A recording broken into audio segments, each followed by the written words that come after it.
to cry no more. And we won't have to cry no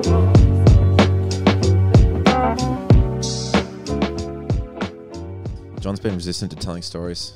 That guy won a world championship. Tell a fucking story, John. That's what we're here for. Yeah, that was easy. That was Wasn't that important? Sweet. We're rolling. We are rolling, yeah. That's what I'm saying. Being resistant to telling stories, trying to drag some stories out. So we're at 1997, and Lynx just made a really good point. He's like, you should probably tell your story about how you got your black belt. I didn't know I was getting the black belt, obviously, that day, like most people don't. And I rocked up, and it was... Where did you rock up? Redondo Beach, at the Academy in Redondo Beach. Yep. All the Machados were there, Jean-Jacques, except for Carlos, because he was living in Texas. Yep.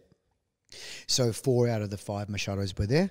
And what year is this? 97. So you've been training with them now for 11 years? I'm going to say 10 years. 10 years? 10, well, you know. Yeah. When I was first introduced, it's probably 10 and a half. Yeah, cool.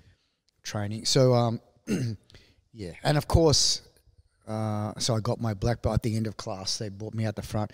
Hagen gave me his own belt.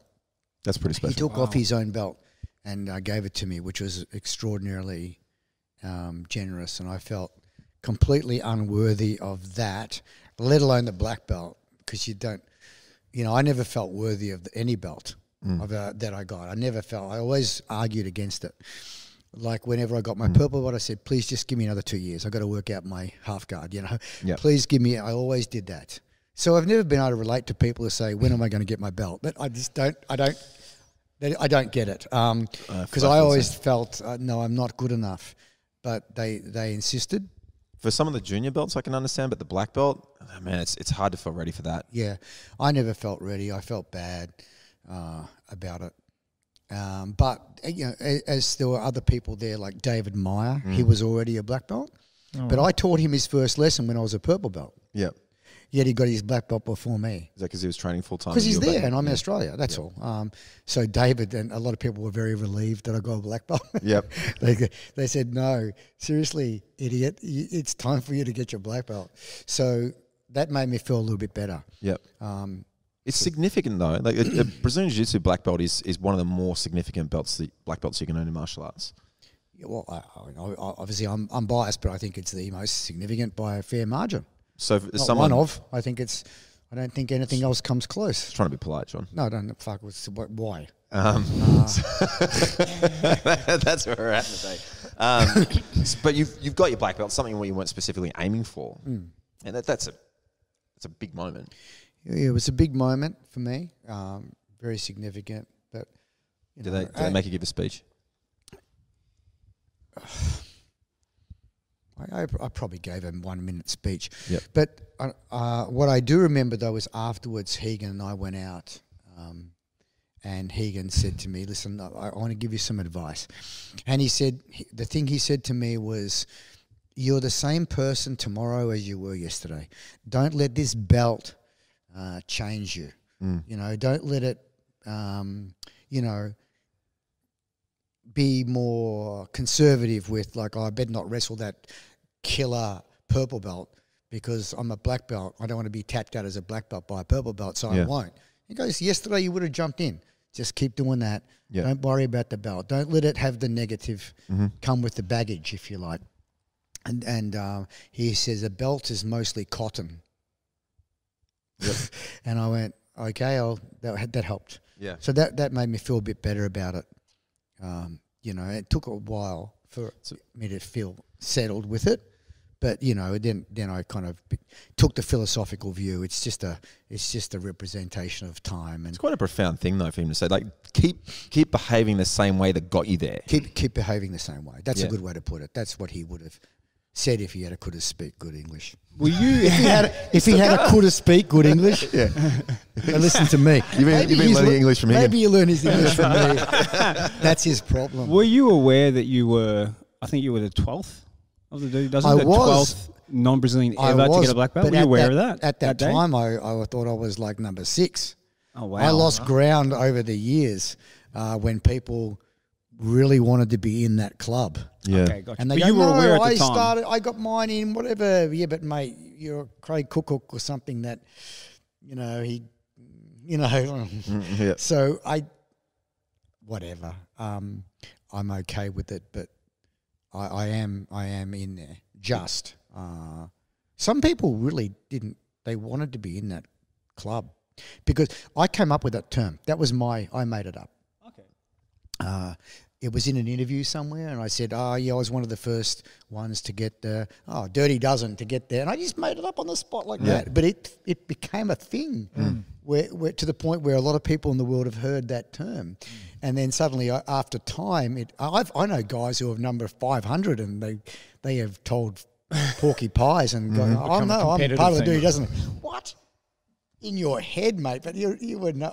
I saw you. You were a blue belt. It's not a very long list that you have to keep track of. It's 12 dudes. 12 people. So, mate. dude, you're not in that list. But it has become a thing. People, it's nice, right? I don't know. I'll take it. It's really nice. I'll take it. It's a nice, warm feeling to think that you did some little thing. Were you the only one in that list of 12 who wasn't there full time with them? Yes. And that's something as well. Like that process is harder. Yeah. Well, I think out of the Dirty Dozen, there might only be 5 or 6 that are Machados. Yep. And the rest were a bunch of people. Yep. Spread out over America. Some from Brazil, I think, that moved to it. So it was a bit dodgy. But, I think I think they had about 6 or something like that. You've 97, you got your black belt, big moment. And then I did my first class in 97, and you were just teaching jiu-jitsu on its own then. So you made a transition at some point. About then. Yeah, and you were teaching shoot fighting, which was, I guess... A blend, yeah. Yeah, and then you're like, all right, just teaching jiu-jitsu now. I'm not saying you weren't teaching the other stuff, but the jiu-jitsu classes were just jiu-jitsu classes now. Yes. Was it at that point that you started, like, man, I gotta make sure that these guys that I'm going into state and teaching, that they need to be able to pass this information on well. I've got to make sure. Were you specific? I mean, you talked about, how about I complete a sentence? We talked before about how you're a very good learner. One of the things that we've always felt about you as a coach is that you're very good at making people good learners, and you also seem to be very good at making people good teachers. At least the ones that maybe you identify as, this guy's going to have to coach one day. Was that something that you were specific about with the guys you're going into state, like the John Simons and Sean Kirkwoods and Anthony Lange and all these guys? Vince, Perry? I'm going to say yes, but with a caveat. I pretty much teach everyone that way. Makes sense. Rather than identifying people and saying, because he's in my class, I better teach that way. Yep. No, I just teach that way. Yep. I teach the way, I teach in a way where I assume, I don't consciously assume, but I teach in a way as anyone in that class could become a teacher of jiu-jitsu. Yep. Because I'm about process, breaking down a process to the point where it's replicable by other people, to a 90% point, so that I break something down into enough small parts, and they internalize those parts before we then go through a process of stitching it back together. Then we pressure test it, and then we, test it. What were the points? What were the points? So because I teach that way, everyone in the class potentially has a grounding to be a teacher later on. Yeah. If I can recall from my first class with you, I think the thing that made I had a massive desire to want to be better, and so when you started talking about anything that would make you better, I obviously took it on board heavily, and one of them, the main thing you talked about in terms of becoming a good learner was taking responsibility for it yourself, and essentially things like I've discussed with Dave before, paying attention like you're the only person in the class, or treating it like a private, and making sure you're paying attention to the details, and doing things like the notes afterwards. So, yeah.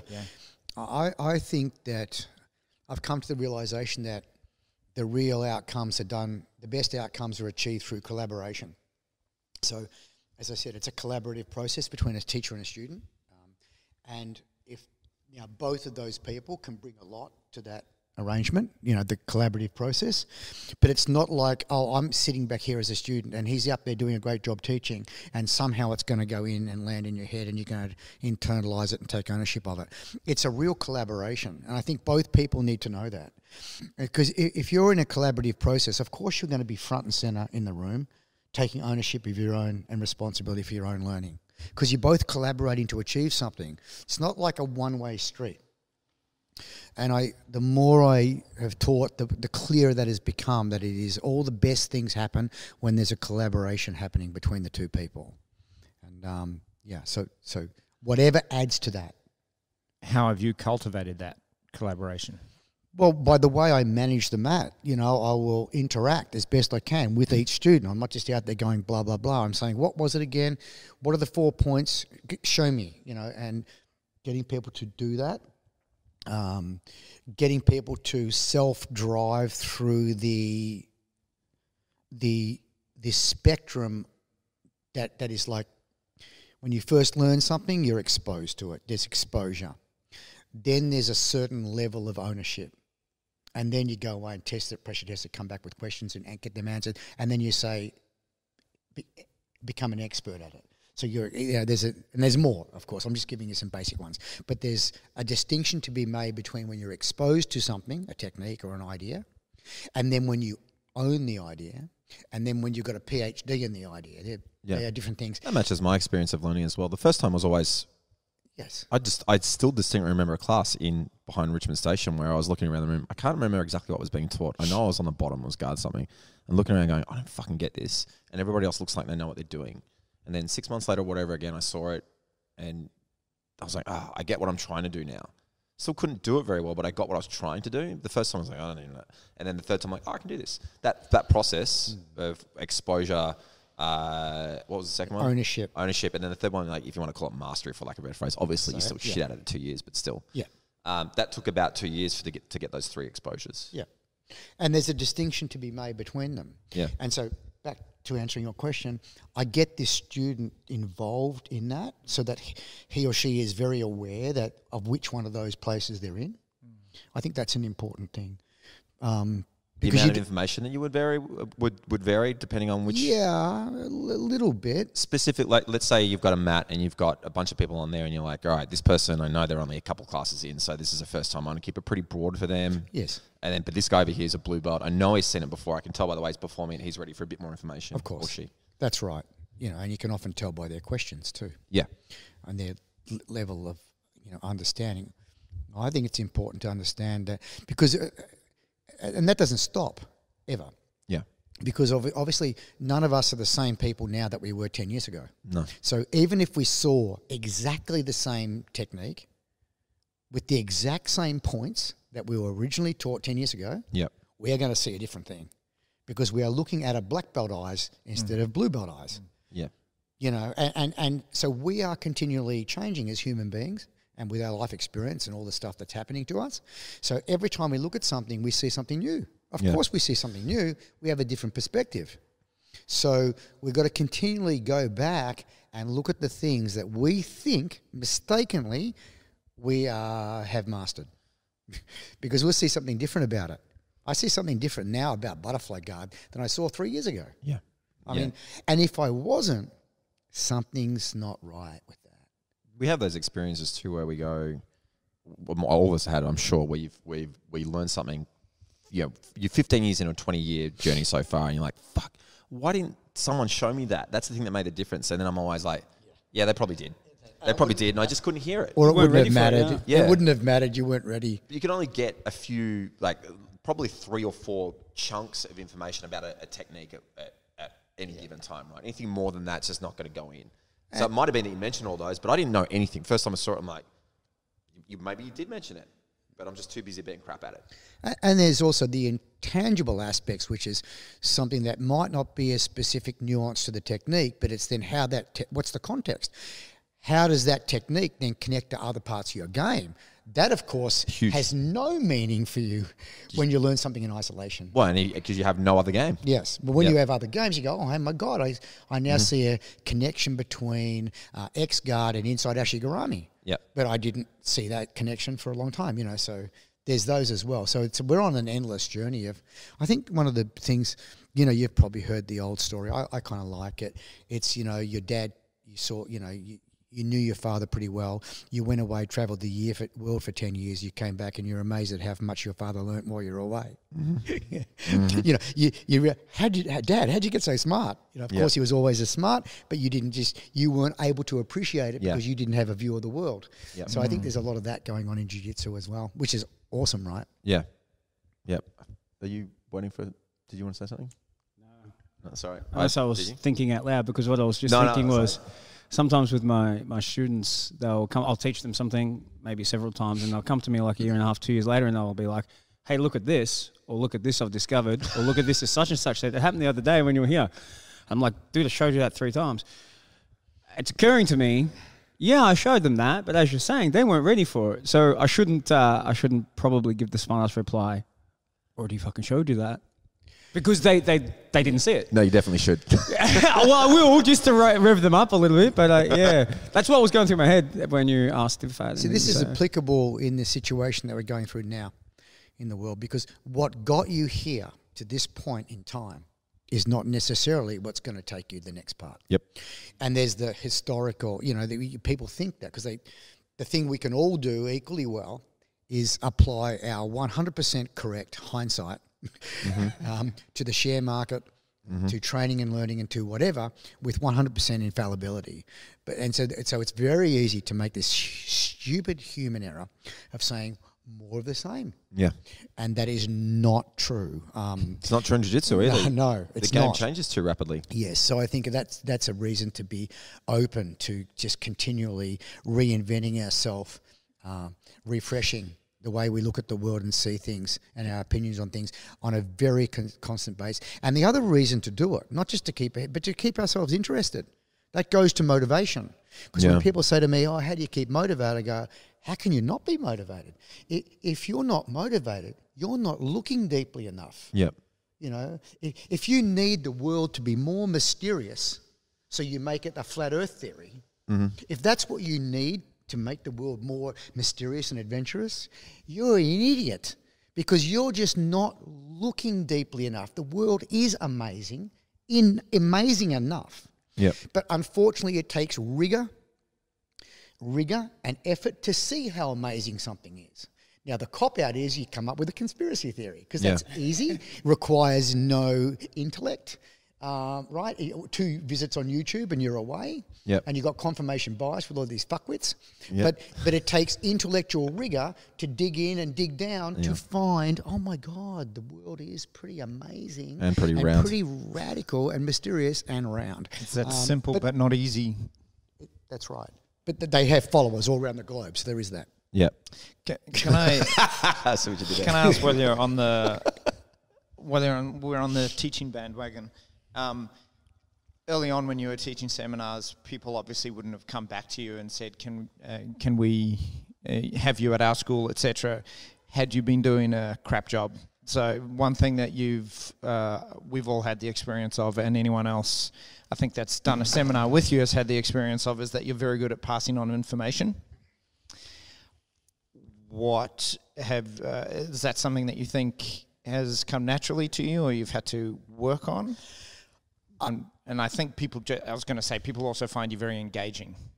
That's whether that's a personality trait or something that you've tried to cultivate as well. I think. I absolutely try to do a better job with teaching.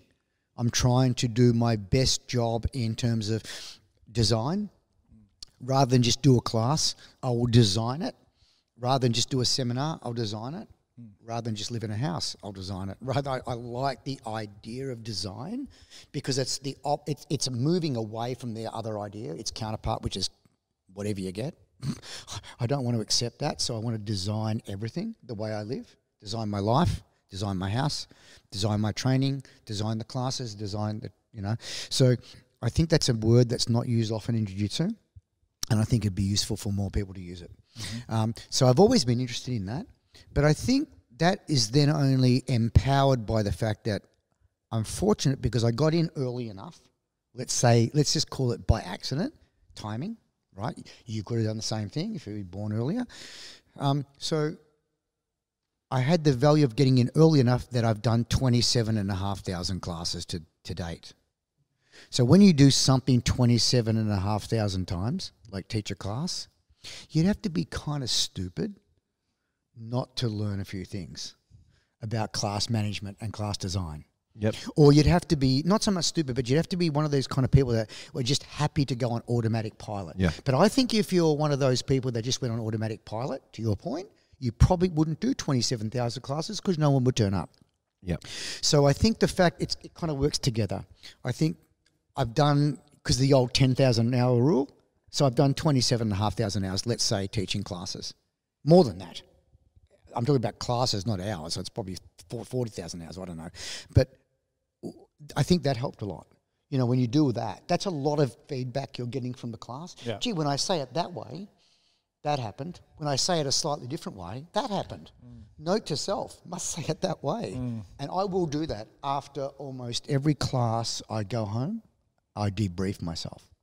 So I'll spend 5 minutes and just make a note on my iPad, you know, and so I'm actively trying to do a better job. I think that's given me Big part to play. yes. I think it's played a big part in my longevity, if you want to call it longevity, in my longevity. Yep. Meaning people still want me to teach them. Yeah. So I'm lucky. But I feel very privileged to be still in demand, if I can say that, at the age of 63, and there's plenty of world champions that they could spend time with, but they choose to spend time with me. So I feel I don't take that lightly. It means something to me. So I try my best to do the best possible. Like, this is the best class I'm ever going to teach in my life, is the next class I'm going to do. And sometimes I'm not in the mood. You know, those 10 times a year or something, like, I can't be bothered. You know what I do? I don't go. I stay home. I will not go. I'll either do a really good job or I stay home. I'm not going to turn up and just say, what do you want to do? I'm not going to do Well, and we've all had that experience of Yes. like getting someone in for a seminar or whatever it might be, and like, all right, so what do you want me to teach the guys? I'm Oh like, my God. And the first thing that always happens in my head is like, haven't you got like you've just done 10 seminars? Like, didn't you start your seminar tour with a plan? Yeah. What you were talking about though, like recognizing, oh, when I said it that way, that works better. If you're not teaching with a thought out plan, it's very hard to recognize those tweaks and changes and improvements, because you're always just kind of freestyling it. You're not paying attention to this because you've got no like clear idea of what it was that happened before, because there's no structure, no purpose. So it sounds like what you're doing with your teaching, kind of similar to what you're doing with your learning. You're sitting down writing notes, paying attention to what results are happening and what's changing. That's right. I have a little bit of an edge on most people in that I do an unreasonable amount of seminars. Yep. So that's different, Dave, than classes. Yeah. Because when you teach a class, let's just say for the sake of it, every night's a different night. But when you teach a seminar, so say for example I go to New Zealand, I might have, say, let's just say 5 seminars, but I've got to teach 10 schools. So they were 5 different topics. But if I'm teaching 5 different topics, but if that's going to mean I'm going to double up, I'm going to teach the same seminar maybe at 2 schools. So I get an immediate comparison. Yeah. I taught it there, and that same afternoon I taught that same seminar over there, but I learnt something. Yeah. I saw when I said a certain thing, drop instead of level change, or just the words or the order of the words.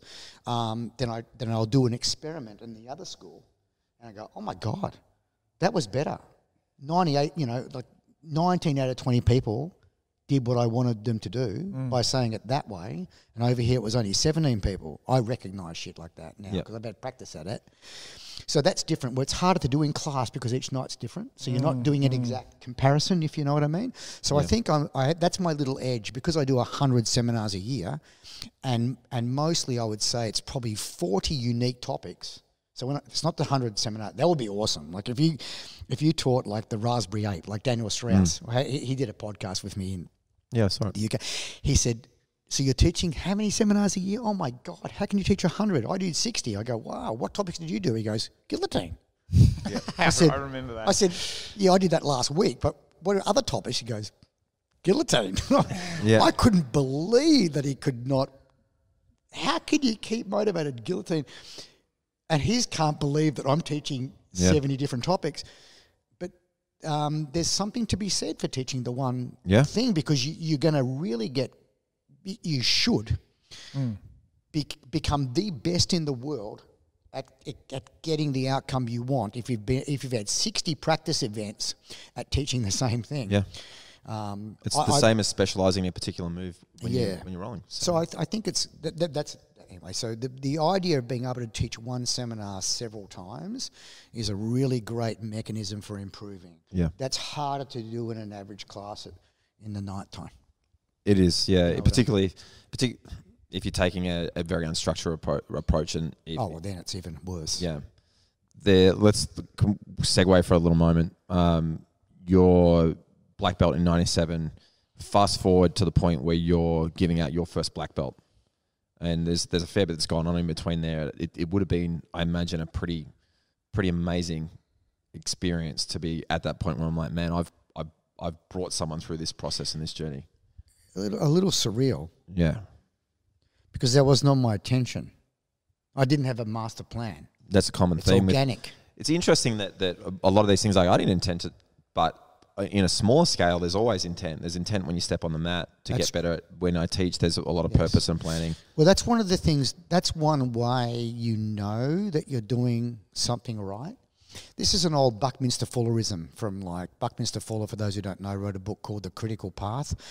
Probably one of the greatest minds of the last century. Invented the geodesic dome and a bunch of things. But one of the things he said was, like, the analogy, I love one of his analogies, it's like a bee goes out and collects pollen. So a bee is true to its purpose in that it goes and collects pollen from the flowers because that's what it wants to do. It's not thinking about anything else other than doing that. But the great side effect of that is much, much greater than what the bee was about, because we get cross-pollination of flowers. Yeah. So it can be argued pretty easily that is an extraordinarily powerful effect. Yeah. Maybe on the scale of things, it adds up to a lot more than what that little bee wanted to do. Yeah. So I think, and so one way he says, it's a little bit esoteric, and I'm not that kind of an esoteric guy, but one of the things resonates a little bit with me is that one way you know that you're on the right path is when you see those larger effects in the world happening as a result of your action. Yep. That might not be anything to do with your motivation. You just want to do a good job, you're interested, you're curious, you want to, but this large thing happens as a consequence of what you're doing, you're on the right path. If nothing happens, or worse, a shitty thing happens, maybe you're on the wrong path. Yeah. I like that idea. Yeah. If you know what I mean, Dave. So yeah, I do. I kind of like that. So nowadays I catch myself looking at the ripple effects of what I do as a way to give is a way to check, am I going the right way? Yeah. So fast forward, I can't remember what the year was. I do remember being there. John Simon was your first black belt. Pretty surreal feeling. John Simon, Anthony Lange, they're all kind of similar time. They were. I'm pretty sure it was John Simon, but those guys will correct me, I'm sure, if I'm wrong. But either way, pretty surreal feeling. That's. I've had that experience now as well, and I know that this is because getting your own black belt is quite significant. It's like, man, you start the journey out blue and purple belt, you don't think you're going to get there. Brown belt, it changes because you're like, holy shit, the next one's black. It's possible. Yeah. But at that point where you've brought up a generation of guys. Yeah. I have to say, you're aware of this now, hyper aware, because you're just a new father. And so now it's like you've done something that is living beyond you. Mm-hmm. That's a beautiful thing. Beautiful thing. Yeah, if you don't fuck it up. No. We do our best, but it's the same with the black belts. You know, you can create some that will maybe turn around one day and do the wrong thing by you or by people. Yeah. And there's nothing you can do. You did your best at the time. Yep. But it's not all about you. It's about them too. So they can make choices. They're their own people. But I think that's it. You know, that's the thing I felt, and I still continue to feel. You know, I've done something that's larger than me, like leaving behind a legacy. It sounds corny, but I feel good about that, and I feel very good about the people like you guys. I mean, wow, I feel what's not to feel good about? You know, you walk away from it all at some point, meaning drop dead,